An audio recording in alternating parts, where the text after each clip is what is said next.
චමින්ද දැන් අපි මෙන්න මේ අතට තියෙන vertical steps පහක් ගැන කිව්වනේ. පළවෙනි vertical step එක ගැන කියන්න. මේ ස්ටෙප් එකේ අපි තියන්නේ preparation එක panel එක. එතකොට panel එක preparation කරන්න කලින් panel එකේ අපි repair කරපු තැන sand කරලා එතන clean කරගන්න ඕනේ. එතකොට ඒකට මේ පාවිච්චි කරන sand papers තමයි මේ තියෙන්නේ. මේ dry sanding අපි use කරන ඒවා. මේ abrasives කියලා කියන මේවට කියන්නේ මේ coax අපි ගෙන්නන බ්‍රෑන්ඩ් එකක්. එතකොට මේකේ තියෙනවා P60 ඉඳන් මේ වගේ grid තියෙනවා අපිට.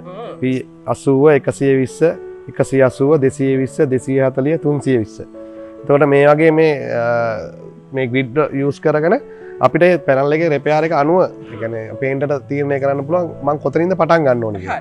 සාමාන්‍ය process එකේ අපි use කරන්නේ මෙන්න මේ P120 කියන abrasive එක තමයි ඉස්සෙල්ලාම පාවිච්චි කරන්නේ. මොකද මේ වගේ ලොකු repairs වලට යනවා නම් තමයි මේක පාවිච්චි කරන්නේ.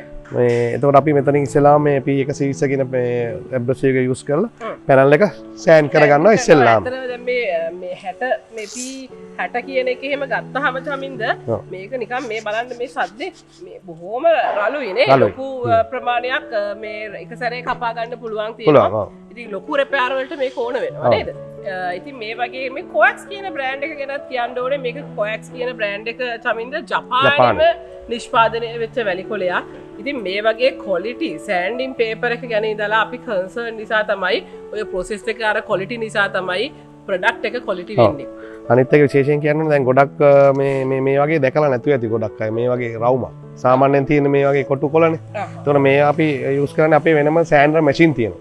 එතකොට අපේ මේ paintersලා මේ machine use කරගෙන තමයි මේවා කරන්නේ. එතකොට ඒගොල්ලන්ගේ productivity එකත් වැඩි මේ වගේ paper එකක් use කරලා machine use කරලා කරනකොට.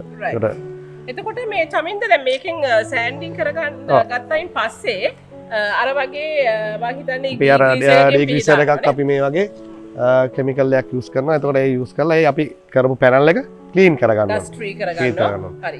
ඊට පස්සේ මේ තියෙන මේ රොබෙර්ලෝ පටි එක අපි සාමාන්‍යයෙන් ඩෙන්ට් රිපෙයාර් එකක් කරාට පස්සේ පැනල් එක ප්‍රෙපරේෂන් කරගන්න ඒ කියන්නේ මිලිමීටර් 2කට වඩා අඩු තියෙන පැනල් එකක් ප්‍රෙපරේෂන් කරගන්න මේ වගේ මේ රොබෙල්ලෝ පටි එකක් යූස් කරනවා. හරි. මේ රොබෙල්ලෝ පටි එක මම දන්න දෙයක් තමයි විශේෂ පටි එකක්. මේක ඩිරෙක්ට් මෙටල් වලට ඩිරෙක්ට් මෙටල් ටු මෙටල් ඇප්ලයි කරන්න පුළුවන්. ඒ කියන්නේ අපි දැන් රිපෙයාර් එක කරද්දි තහඩුවටම අපි පේන්ට් එක අයින් කරනවානේ.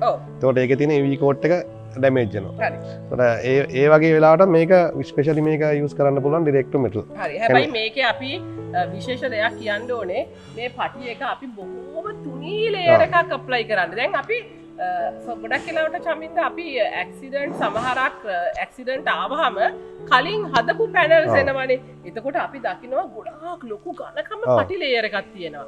ඒක ගැන හරිද වැරදිද මට ඉගෙන ගන්න කියන්න. සාමාන්‍යයෙන් රෙකමන්ඩ් කරලා තියෙන එක පටි නිෂ්පාදකයාගේ හැටියට වෙනස් වෙනවා.